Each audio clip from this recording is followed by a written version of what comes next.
Shubor nakaslem jong unong san Hima. Jingtyrwa ba Jingtyrwa ban Pynkylla no sya ka Surok 4 lane ya ka Surok na Umïam sya Shillong kala banam urlong shu hadian ba ka Sorkar jila kala rai ban Pyndam no e ni ka Jingtyrwa.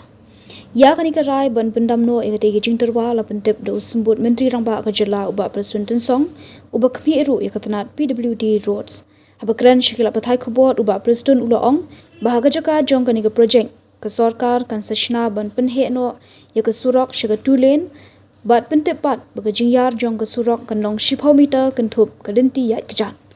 Uba Preston Ulaong dangshen ula me gejinyalang bishar kam handong ba Delhi hapdeng ketanat National Highways and Infrastructure Development Corporation Limited NHIDCL hagjinan lang ki ofisar ketanat PWD Road ke Sorkar Meghalaya.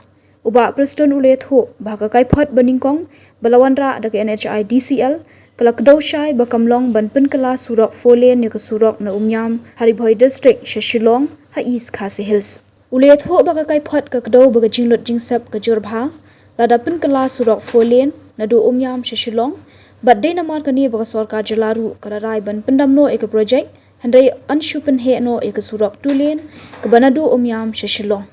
Hadian kejinyalang bar ke NHIDCL bar ketanat PWD Road ngilarai ban Pyndam no ek jingtmu ban Pynkylla Surok 4 lane ek Surok na Umïam Haribhoi district syadu Shillong ha East Khasi Hills ngilarai ru ban penhe ek Surok kentup ek jakayat kejat na Umïam sya Shillong long uba Presdun.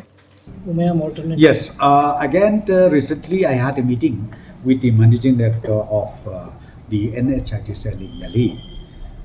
As I told you few months back, the NHIDCL has already started solving and preparing all the groundwork to convert the Umïam up to Shillong road into a 4-lane road. But ultimately, the preliminary report that they received from the ground is that it is not feasible, not possible to go for the elevated road because the cost is too much. It is beyond the expectation. So ultimately, that day when I had a meeting with them along with my team from the PWD, so we decided to abandon that idea of converting it into 4-lane. But this time we are going to stick to the double lane, the existing one, but it should be 10 kilometers width, 10 kilometers width, including the pavement.